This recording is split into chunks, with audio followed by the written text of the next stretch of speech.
CEOs and corporate executives are in a full-on panic right now as they supply cheap immigrant labor. It continues to dry up. They can't find it anymore. These companies should have realized what they were getting into when they started buying up politicians. Now, this is your story. I love this story. I do. I love it too because you got last week the Business Roundtable. They come together. Jamie Dimon's the leader of it from J.P. Morgan. And they put out a report and they said, oh, things are good in one way. We've got fewer regulations. We've paid off the right people. And then buried in this report, this tiny little, paragraph, they say, we do have a problem though. If this wall goes up, that's a lot of labor. That's our backbone, basically, is what they're telling us, that all this crackdown on immigrants, well, those are the people we like to pay $4 an hour to go out into the fields and pick our crops and our fruits. Those are the people who we employ in our lawn maintenance businesses. We can't get rid of them because then our businesses start to go under. So they are panicked. They were fine when they thought it was just a talking point, the wall. It was a talking point. But now that they think it's going to happen, they are panicking because they understand that their businesses cannot survive if they can't exploit migrant labor. Well, I don't see Jamie Dimon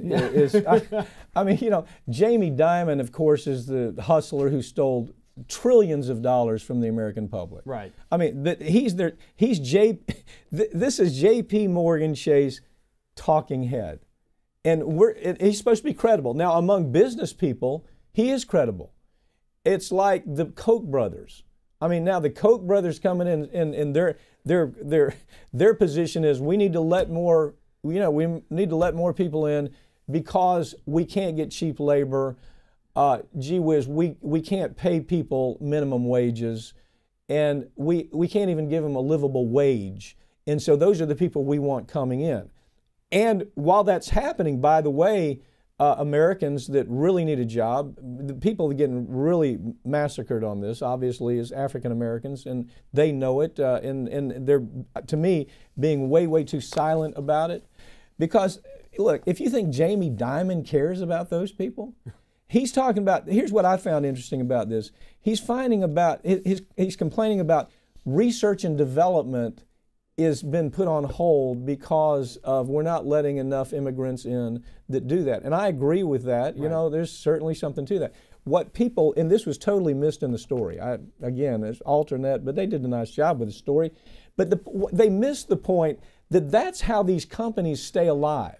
Taxpayers pay for research and development at universities. And then the company, like on pharmaceutical company, they develop a drug that'll cure, heart disease. The company then, after taxpayers pay for all that, Merck or Pfizer comes in and they buy that. They pay a little bit of money to the university. The university settles for, some kind of funding for a chair or, build more on the football team and we're going to give it to. It's the biggest scam in the world. And then they say, well, when the product comes on the market, it's research and development that's so expensive. No, taxpayers paid for the research and development. And a lot of times, too, they do bring in, foreign doctors and scientists. They come over here. They work on these projects. They work at universities. And so they are worried about that. But they really don't like the thought of not having the cheap labor. And what's interesting about this, when I saw this story, that was the first thing that clicked for me.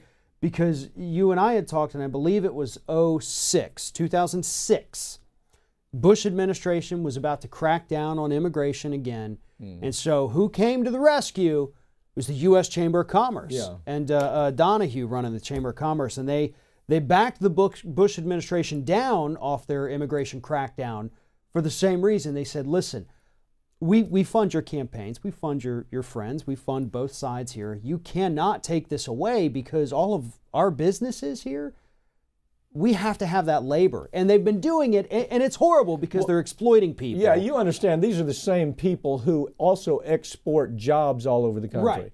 In other words, manufacturing, let's leave it to India, China. Let's go where we can get a child that's 8 years old that has small fingers and they can do this work and we can pay them 50 cents a day.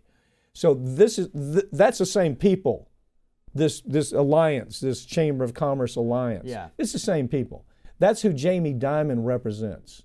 And if you have any suspicion that there's anything noble about Jamie Dimon, go back and look at the last big burn down and you'll see he helped lead it. He is the one that misrepresented the truth to thousands, millions of Americans about what was happening in the market with the bubble. He lied about it. Just pure out lied in front of Congress, lied to the American public. This is the guy who's trying to get the high ground and say, oh, you know, you got to let these folks in. This is not a sympathy plea at all.